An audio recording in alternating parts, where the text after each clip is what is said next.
All right, so going back to this film screen contact. Once again, don't put any weight on it because that will ruin the screens. Okay? And the screens, you know, don't think they're cheap. I mean, they are not $150,000 like a detector, like a flat detector. But they're about, they used to be, and probably they're more expensive now since they're not making them anymore, about $400 a piece. So they were not cheap. Well, it might be cheap for you, but for me, it's not. I don't know. They might be rich. You're all stupid. Yeah. $400, you're going, oh yeah, that's You could no, easily that was buy my a last few purchase more. was $500. Yeah, so it's not a big deal. Yes. How often are they checked for warping or for damage? I know the physicists used to check them every year, but technologists, I think it was every 3 months that you have to take a look at it, but I'm not sure. Yeah. I'm sure I can't remember. The same apply to cassettes, digital cassettes? Everything. Yeah. Because it's the same, basically it's the same screen, isn't it? No, No? different system, but you don't want to put any weight. You don't want to put. That's why. See that I showed to you last year. This is why this blue side platform is used, so you can put the image receptor on the bottom, and they stand on the platform. You don't have them stand on the image receptor itself. Even if you're using, especially if you're using those very expensive detectors. DRs. Huh? We do. They Stand are, right on there. Yeah, no, they shouldn't do that. Right? They're gonna work. This is where? Kaiser Redwood Guys, City. they should not do that. But Okay. it's Isn't it not, Kaiser Sound? not my money. They shouldn't do that. So is the information you're giving us now on the screens, is it unique to film screens? Or is it No, basically this the is same no, for DR no. images? No, we haven't got to digital yet. No, this is all film screen. Okay, This stuff. Right. This is what we're talking about. Everything I'm giving you, if there is something additional, we'll say this is for digital, this is for CR, this is for DR.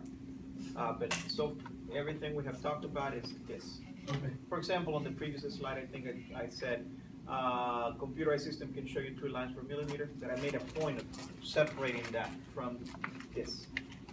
Okay. Yeah. So all of this is related to film and intensifying screens. Okay. No, There I'll are give you- intensifying screens in like, No, they're not? no, they're not. Oh, okay. No, they're different. It's a totally Okay. different system. Okay. Yeah. Text might call them screens, but they are not screens. No, not at all. Not even CR. Okay, I thought CR was, still had. No. Okay. Totally different. All right, so when you're measuring resolution, this is, and then obviously this is magnified a bunch of times. You have these small tools, and we'll be using, we're gonna start pretty soon, and I'll give you the schedule of when we start our experiments, and this is one of the tests we're gonna do. We're gonna check for resolution, okay?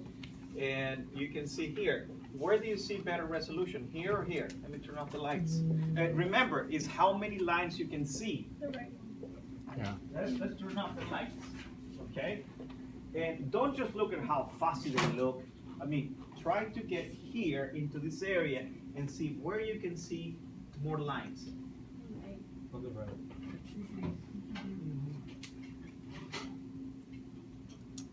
What do you guys think? Left. I And see remember, here, because I'm projecting it and I'm magnifying it, you don't see it really well. This is, I think this picture came from Bouchon. So take a look at it and see where you can see more lines. I think if we look at here, I think you can see, look, can you see these lines down to here? Yeah. See here, you cannot. It pretty much begins to fade. The little lines that you're seeing here, especially those of you who are close, that's the material. All right, see the line? That's why you can still see lines all the way to the bottom, but that's the material. I'm talking these lines.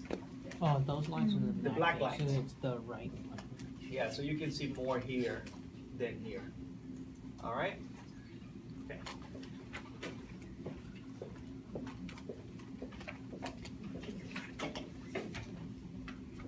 All right.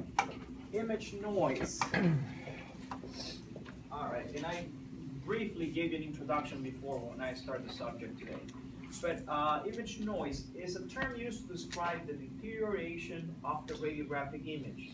Appears as in a speckled background, okay? And in addition to the speckled background, which was called quantum model, right? I also told you that noise, scatter radiation can also be referred as noise. Okay? Anything that distracts you from the actual image, distract you in the sense visually, is going to be noise. So, this refers specifically to the number of the X-rays used to expose the patient.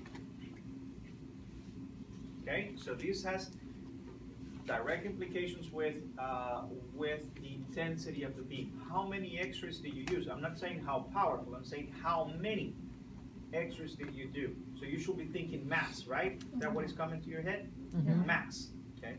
If you're not using enough mass, you're gonna have quantum model, okay? Limited absorption efficiency. This is the detected quantum efficiency, DQE. And what it refers to is the randomness of the X-ray to light conversion process, okay? This is referring to the how much it can absorb. How much is the phosphor able to absorb, okay? And DQE. And then conversion efficiency. This is how much the phosphor can turn what it absorbed, how much it can turn into light. So when we think of image noise, you have to be thinking, the only control you have, do you as the X-ray technologist, do you have control of what screen or film system do you use? Very limited. You can only pick between extremities and regular film, right? From what I was describing before. And it's pretty much imposed on you. It's what the hospital, it's what the management, it's what the radiologist decided to buy. You're limited to. But you have control over mass. Okay? And that's pretty much all you have in this case. Control over mass. You can control mass, then you can control the quantity of the X-rays. Are you following me? Okay. So is the number of X-rays absorbed, when we look at the DQE, take a look. Okay, DQE is the detective quantum efficiency, which refers to the limited absorption efficiency. In other words, put yourself something else here so you remember. This is the ability of the phosphor to absorb the energy. What energy? X-ray energy. The ability to absorb the X-ray energy. Okay? The conversion efficiency is the ability of the phosphor to do what it does with the energy that has been absorbed. What is it going to do? How much light is it going to emit? Okay, so when we go, let's take a look at DQE. So DQE is equal to the number of X-rays absorbed divided by the number of incident X-rays multiplied by 100. Another way of looking at that is probably more. So the conversion efficiency is emitted light divided by the X-ray absorbed energy multiplied by 100. So this is given in a percentage, right? It's multiplied by 100. Okay.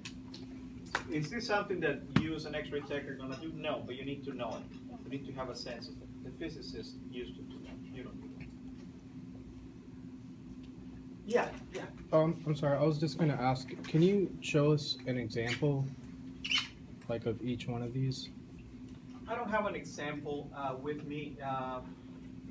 Think of this. You will use, for example, the number of incident X-rays. What you will do is have an ion chamber, okay, that will measure or detect some type of detection device that can tell you how many X-rays were hitting the beam, were hitting the image receptor. So you will do an exposure with just exposing the ion chamber, okay? And then you will do, out of that, you will put another detector in the screen and see how much of that was really absorbed. How do you do that? Well, you see how many of the X-rays were able to go through, To penetrate. and didn't contact the screen. Make sense? Okay, so and now you subtract that, and now that's the number that you put up here. Got it. Are you following me? Yeah. Okay, and then you divide it by the incident number.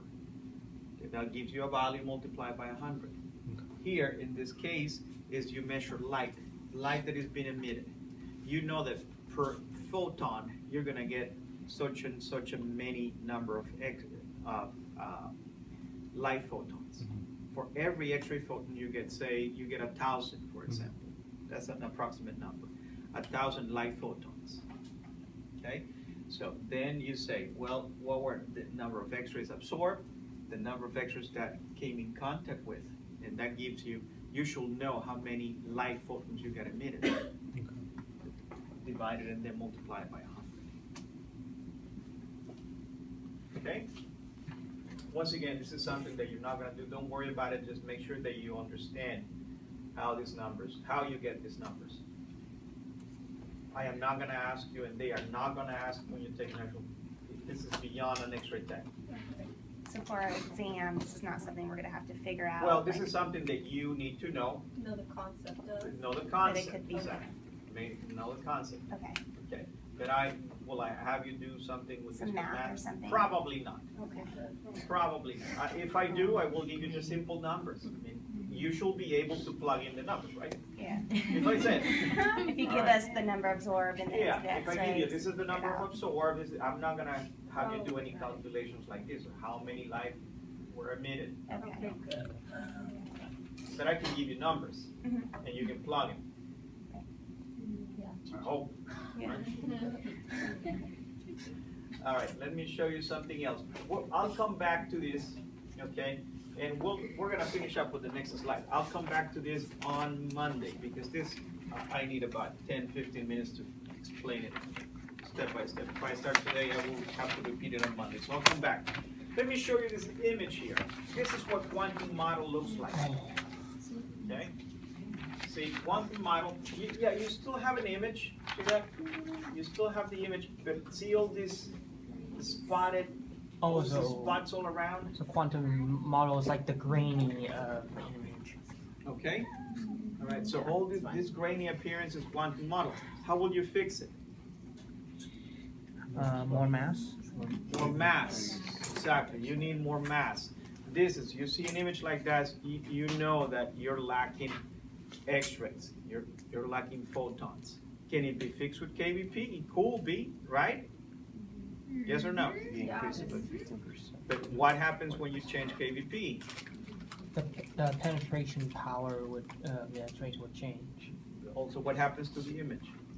You're gonna have more contrast. More Okay. contrast. I mean, a More longer black. range of contrast, okay? So less contrast, really, okay? Okay? Not less contrast, low contrast. Change that, not less contrast, low contrast, If you, okay? if And you- so you affect two things. You will affect the contrast and the density. So that's why it's recommended when you see something like this, just change the mass. you need Okay. more mass. All right, because with mass, all you're doing is just changing the amount, changing the number of photons that are being emitted. Okay? I'm sorry, you said not low contrast, but, I said low contrast. Low I had said less contrast. before. I Okay. said low contrast. Did you guys change that? So Yeah. Okay, basically, everybody, no less contrast, low contrast, LOW. when you Low increase contrast. KVP, Huh? Don't change KVP, mass, it only affects contrast, so basically. a longer, just mass. a longer range and lower contrast. Is that what you said? Longer range, low contrast. Okay. Yeah, that's what happens when you increase KVP. Yes. We okay? What book describes long range and short range? We'll get to The it, most. don't worry about it. We'll get to it. Well, I mean, but what if I wanted to read about it? Bouchon. Bouchon? Bouchon. Yeah, Bouchon, it's there, it's just hidden there.